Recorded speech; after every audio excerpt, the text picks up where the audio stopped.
This is what remains of 14 homes set ablaze in the West Bank village of Taibeh. An angry Muslim mob from a neighboring village attacked the Christian town last September.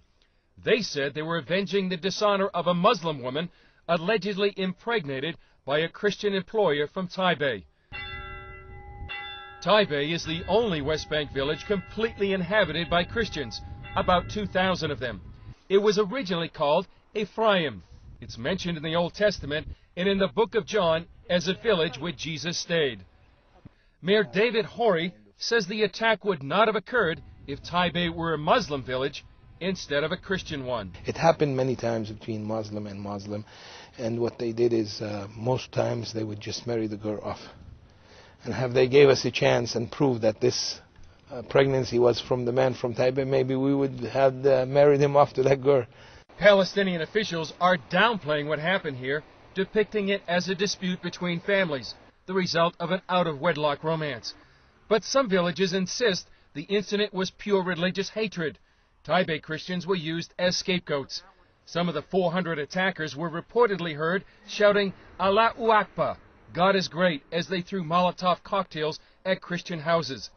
We've hidden the identity of this West Bank evangelist for his protection. We'll call him Nadim.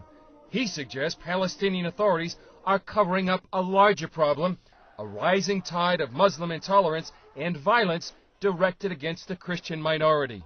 It's a downplay in order to avoid a bigger issue, which would be a fight on the village level when you have villages attacking other villages.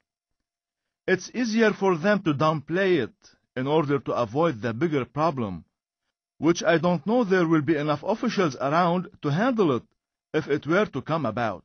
The attack on the village of Taibeh is one more example of the precarious position of Christians in the West Bank and throughout the Middle East.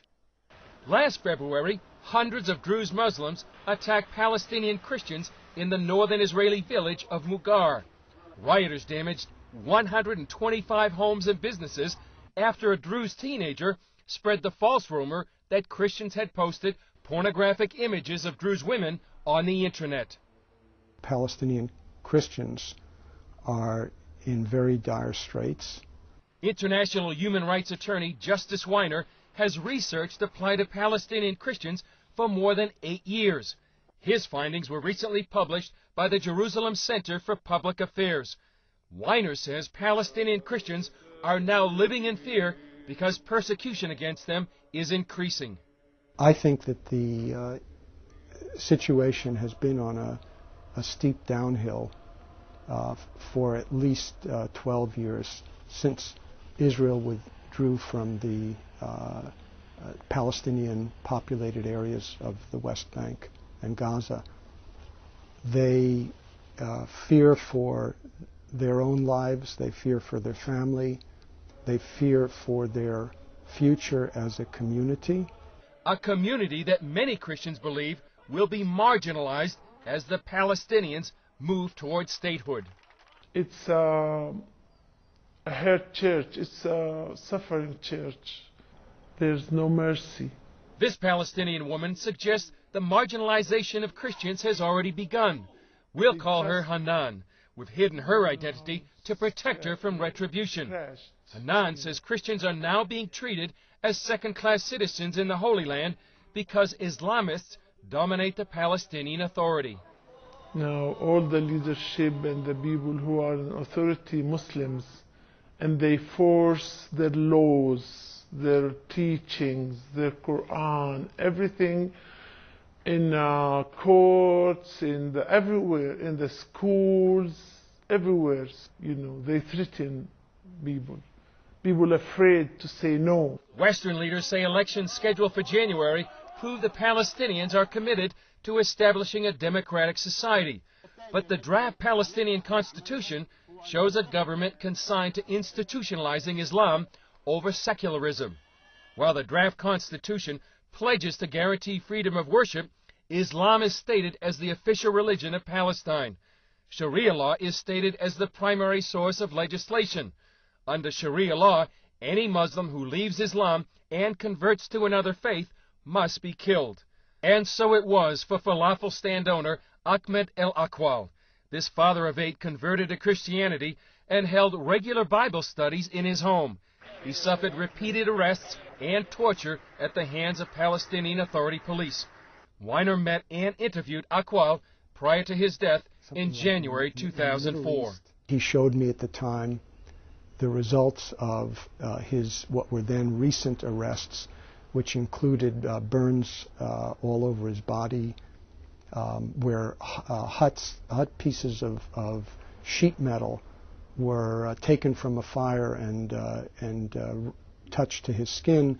And on January 21st, 2004, someone knocked on the door. He opened the door, and he was met with a hail of bullets, and was shot dead in the entrance to his apartment.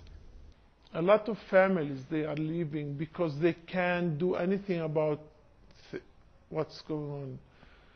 They can't take it. They can't handle it. Hanan says half of her family members left the West Bank because of persecution against them. Her family is not alone.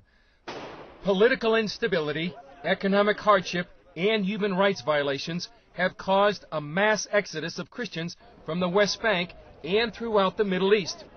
One recent study shows the Christian presence in Israel, Syria, Lebanon, Jordan, and the Palestinian Authority has declined from a population of 26.4% in 1914 to less than 10% today.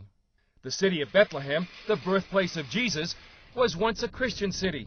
Several decades ago, it was perhaps more than 80% Christian. Today, the Christian population has declined to less than 15%. While their numbers may be fewer and persecution against them is increasing, thousands of Christians have chosen to remain in the Holy Land, and some are quietly leading Muslims to Christ. When the person's faith is true and they realize that their suffering doesn't go unnoticed by God, they see that they are doing something for the cause of Christ and furthering His kingdom. Then they grow with more courage, and still the work goes on. In his second letter to Timothy, the Apostle Paul said those who live a godly life in Christ will be persecuted. Nearly 2,000 years later, those words are ringing true for Palestinian Christians in the Holy Land, where persecution is now a way of life. From the West Bank, Chris Mitchell, CBN News.